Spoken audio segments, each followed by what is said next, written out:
Hello dear student, कैसे आप लोग। आशा करता हूं कि आप लोग भी मस्त होंगे और ज़बरदस्त होंगे और ठंड का मज़ा ले रहे होंगे। तो लास्ट लेक्चर में हम लोग फ्रिक्शन चैप्टर में कुछ कंसेप्चुअल क्वेश्चन सॉल्व किए थे और आज के लेक्चर में हम लोग डिस्कस करेंगे angle of friction. Friction chapter के बहुत ही इंपॉर्टेंट टॉपिक है angle of friction. Then now let us start today's class angle of friction. Definition यहाँ पे हम लिख दिया, डिफिनेशन को या कंसेप्ट हमने लिख दिया, आपको बुक में भी मिल जाएगा। हम यहाँ पे इसे समझते हैं, अब आसान भाषा में समझते हैं। हमने एक ब्लॉक एम मास लिया, ओके, और इसे कहाँ पे रखें, रफ सरफेस पे। एफ अप्लाइड फोर्स हमने अप्लाई किया, यहाँ पे अप्लाइड फोर्स एफ अप्लाई किया। देन ये ब्लॉक क्या होगा, मूव करेगा या मूव करने का कोशिश करेगा। अब इस पर जितना भी फोर्स अप्लाई होगा वो हम ड्रॉ करने जा रहे हैं। कहे तो FBD डायग्राम, ये एक फोर्स अप्लाई हुआ नॉर्मल फोर्स जिसे हम नॉर्मल रिएक्शन फोर्स कहते हैं। दूसरा क्या होगा, रफ सरफेस है तो फ्रिक्शन फोर्स यहाँ पे अप्लाई होगा, तो F हमने लगा दिया। Okay, coefficient of friction mu S given है, कोफिशिएंट ऑफ फ्रिक्शन गिवन है। अब देखो ध्यान देना, नॉर्मल फोर्स ये भी वेक्टर है, फ्रिक्शन फोर्स ये भी वेक्टर है।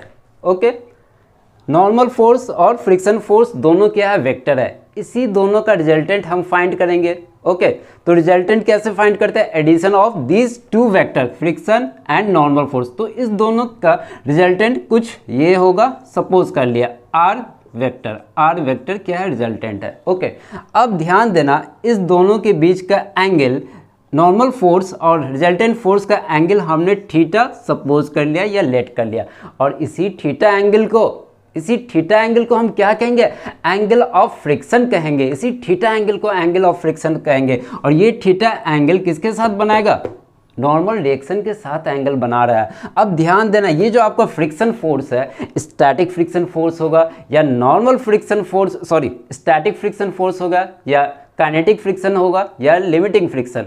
तो यहाँ पे ब्लॉक रुकी हुई है, तो ब्लॉक जब रुकी हुई होती है तो स्टैटिक फ्रिक्शन अप्लाई होता है। बट स्टैटिक फ्रिक्शन का तो कोई फार्मूला ही नहीं होता है, स्टैटिक फ्रिक्शन का फार्मूला नहीं होता है। किसका फार्मूला होता है, एफ लिमिटिंग का फार्मूला होता है। एफ लिमिटिंग यहाँ पे अप्लाई होगा और आपको पता होगा, नोट में हमने यहाँ पे लिखा है F limiting maximum value of static friction. Static friction के मैक्सिमम वैल्यू को ही हम क्या कहते हैं, लिमिटिंग फ्रिक्शन कहते हैं। तो यहाँ पे हम अप्लाई करेंगे FL।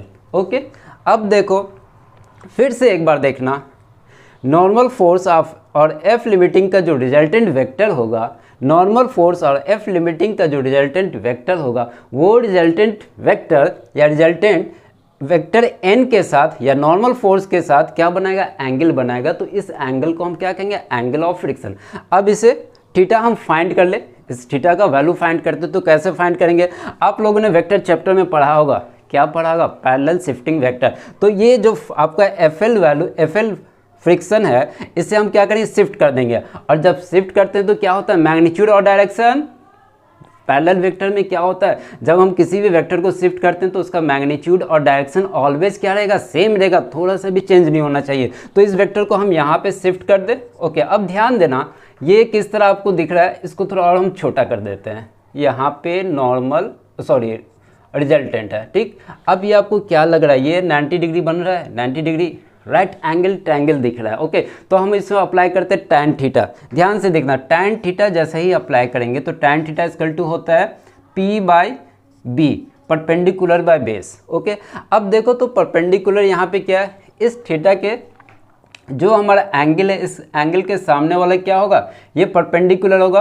और ये क्या है आपका, F लिमिटिंग है। तो हम यहाँ पे लिख दे F लिमिटिंग। ओके, लिख दे रहे हैं। अब देखो बेस क्या होगा, ये वाला बेस है नॉर्मल, तो हम यहाँ पे नॉर्मल लिख दिए, नॉर्मल वेक्टर। अब हमें यहाँ से F लिमिटिंग फाइंड करना होगा, तो F लिमिटिंग का फॉर्मूला क्या होता है, F लिमिटिंग का mu s into n. Mu s क्या है, कोफिशिएंट ऑफ स्टैटिक फ्रिक्शन कहा जाता है, कोफिशिएंट ऑफ, आप लिख लेना static friction, coefficient of static friction. Then आगे बढ़े, इसका वैल्यू हम यहाँ पे पुट करेंगे, FL का वैल्यू यहाँ पे पुट करेंगे, हम यहाँ पे लिख रहे हैं। तो tan थीटा इक्वल टू हम लिखेंगे, tan theta equal to FL के जगह पे लिखेंगे mu s into n divided by n। और यहाँ से क्या होगा, n कैंसिल आउट हो गया। Then tan theta equal to mu s, और यहाँ से हम थीटा इक्वल टू लिख सकते हैं tan इनवर्स म्यू एस, और इसको इस तरह बॉक्स बना के रख लेंगे। यही आपका क्या है, angle of friction. Okay, clear हुआ? यहाँ तक क्लियर होगा तो आप लोग इसे नोट कर ले और इस पर एक खूबसूरत सा क्वेश्चन सॉल्व करेंगे। नेक्स्ट स्टेप में क्या करना है, हम लोग को एक ब्यूटीफुल क्वेश्चन सॉल्व करना है जो एंगल ऑफ फ्रिक्शन पे बेस्ड है। क्वेश्चन क्या कह रहा है, what is the maximum value of F such that block not move. Okay, maximum value of force, इस फोर्स का मैक्सिमम वैल्यू फाइंड करना है कि आपका ये ब्लॉक यहाँ से मूव नहीं होना चाहिए। क्या क्या गिवन है, कोफिशिएंट ऑफ फ्रिक्शन गिवन है, मास गिवन है, और angle of friction angle of friction is theta given है। ओके, तो इस क्वेश्चन को सॉल्व करने से पहले एक छोटी सी बात आप माइंड में फिट कर लो। इस क्वेश्चन से रिलेटेड नहीं है, आपके कैरियर से रिलेटेड है। क्या है वो, अगर किसी भी बंदा को नीट करना है या आईटी जेई करना है या अदर कॉम्पिटिटिव एग्जाम कंप्लीट करना है तो क्या करना चाहिए। सपोज कर एक छोटा सा एग्जाम्पल लेते हैं, आपने पढ़ा वर्क पावर एनर्जी या रोटेशनल या लॉ ऑफ मोशन। ओके, तो क्या करोगे, वर्क पावर एनर्जी का मैक्सिमम बच्चे क्या करते हैं, ओके वर्क पावर एनर्जी हमने पढ़ लिया तो 200 क्वेश्चन या 200 क्वेश्चन या मोर देन 200 क्वेश्चन सॉल्व कर लेते हैं तो कंसेप्ट क्लियर हो जाएगा। अब थोड़ा ध्यान से सोचो आपके पास फिजिक्स भी है, केमिस्ट्री भी है, मैथ्स भी है, बायोलॉजी है। अगर सभी चैप्टर में आप या सभी सब्जेक्ट में 200 या 300 क्वेश्चन सॉल्व करोगे तो आपको मैक्सिमम से मैक्सिमम टाइम लगेगा। ओके, और अगर रिजल्ट क्रैक करना है आईटी का एंड नीट का तो क्या करना चाहिए, आप वर्क पावर एनर्जी पढ़ो। ओके, और ओनली 15 या 20 to 25 क्वेश्चन सॉल्व करो, ओनली 20 to 25 क्वेश्चन सॉल्व करो। लेकिन इसके पीछे रीज़न क्या है, अगर आप एक भी क्वेश्चन वर्क पावर एनर्जी का सॉल्व करते हो तो उसके कंसेप्ट के पीछे जाओ। अगर कोई भी क्वेश्चन यहाँ पे हमने लिखा, ओके आप क्वेश्चन सॉल्व जो कर रहे हो तो यहाँ पे आपने अप्लाई किया कंजर्वेशन ऑफ मैकेनिकल एनर्जी या वर्क एनर्जी थ्योरम, क्यों अप्लाई कर रहे हो उस क्वेश्चन में, इस पे सोचो। क्यों अप्लाई आपने किया conservation of mechanical energy, work energy theorem क्यों अप्लाई किया, वाई। और इस कंसेप्ट को लेकर अगर आप कोई भी क्वेश्चन सॉल्व करोगे, जरूरी नहीं कि आप 200 क्वेश्चन सॉल्व करो, आप ओनली 20-25 क्वेश्चन सॉल्व करो, बट ऐसा कंसेप्ट के साथ होना चाहिए। तो आप किसी भी चैप्टर में law of motion 20 to 25 question solve करो कंसेप्ट के साथ। क्यों हम कर रहे हैं, क्वेश्चन में आखिर यही फार्मूला क्यों लगा रहे हैं, कोई अदर फार्मूला क्यों नहीं लगा रहे हैं, तो आपका रिजल्ट 100% हो जाएगा, गारंटी मैं देता हूँ। तो आप लोग अब फिर इधर आइए और इस क्वेश्चन को सॉल्व करते हैं कंसेप्ट के साथ। ओके, अब इस पर देखो जो भी फोर्स लग रहा है हम यहाँ पे अप्लाई करने जा रहे हैं। तो फर्स्ट ऑफ ऑल हमने यहाँ पे लगा दिया नॉर्मल फोर्स। ओके, दूसरा क्या होगा, फोर्स ऑफ ग्रेविटी mg। अब क्या होगा, यहाँ पे एक फ्रिक्शन फोर्स अप्लाई होगा। कौन सा फ्रिक्शन फोर्स, ध्यान देना, ब्लॉक मूव नहीं करना चाहिए, यानी कि स्टैटिक फ्रिक्शन। और स्टैटिक फ्रिक्शन का तो फॉर्मूला होता ही नहीं, फॉर्मूला किसका होता है, लिमिटिंग फ्रिक्शन का। और maximum value of static friction क्या होता है आपका, एफ लिमिटिंग है। तो यहाँ पे हम लिख देते हैं Fs = F लिमिटिंग। ओके, अब देखो जो आपका फोर्स है ना वो x में है ना y में, हम इसे ब्रेक कर लेते हैं। तो इधर ब्रेक करेंगे तो क्या होगा, F cos थीटा, इधर ब्रेक करेंगे तो क्या होगा, F sin थीटा। ओके, अब देखो ब्लॉक नहीं, कंडीशन क्या है क्वेश्चन में, कंडीशन देखो ये ब्लॉक मूव नहीं करना चाहिए, यानी कि ये फोर्स का वैल्यू क्या होना चाहिए, ध्यान देना, ये फोर्स का वैल्यू इस फोर्स के बराबर होना चाहिए। F लिमिटिंग का वैल्यू F cos थीटा के इक्वल होना चाहिए, तभी तो ब्लॉक नहीं मूव करेगा। y डायरेक्शन में क्या फोर्स है इससे हमें कोई मतलब नहीं है, ये फोर्स और ये फोर्स आपस में इक्वल होना चाहिए। यही कंसेप्ट पे आप लोग को चलना है। ओके, इस कंसेप्ट पे चलोगे तो मिनिमम क्वेश्चन सॉल्व करके आप रिजल्ट फाइंड कर लोगे। तो ध्यान दो, F cos थीटा = आपका क्या होना चाहिए, FL होना चाहिए। अब हम क्या करेंगे, FL को फाइंड करेंगे। तो FL क्या होता है, FL = इसे इक्वेशन नंबर 1 हम मान ले, FL = μs × n। अब देखो हमें क्या फाइंड करना पड़ेगा, नॉर्मल फोर्स भी फाइंड करना होगा। तो normal force first of all find करते हैं। नॉर्मल फोर्स देखो y डायरेक्शन में, नॉर्मल फोर्स के साथ और कौन सा फोर्स लग रहा है, नॉर्मल फोर्स और F sin थीटा, ये दोनों फोर्स मिलके इस फोर्स को संभाल के रखे हुआ। तो हम लिखेंगे यहाँ पे F sin theta plus n = mg, then n = mg minus F sin theta. Okay, तो n इजकल टू क्या होगा, मास कितना मेरा दिया हुआ √2 लिख लिया यहाँ पे, g का वैल्यू 10 ले लिया, f तो हमें फाइंड ही करना है साइन थीटा यहाँ पे थीटा का वैल्यू 45, तो साइन थीटा के जब पे हम लिख देते हैं साइन 45। नेक्स्ट स्टेप में सॉल्व करेंगे। ओके, अब आगे बढ़े तो n इजकल टू हम लिखेंगे n इजकल टू 10√2 और साइन 45 क्या था 1/√2, तो माइनस f/√2।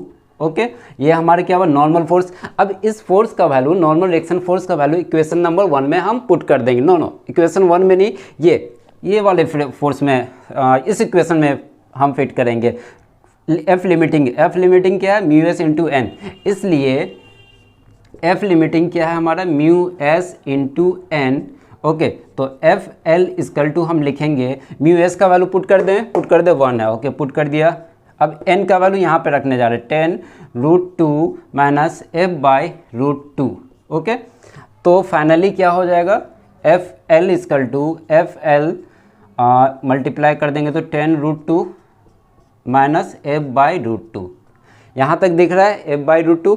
अब आगे इसको सॉल्व करें। अब एफ एल का वैल्यू इक्वेशन नंबर 1 में हम पुट कर रहे हैं। ठीक, तो यहाँ पे लिखते हैं value of F limiting put in equation 1।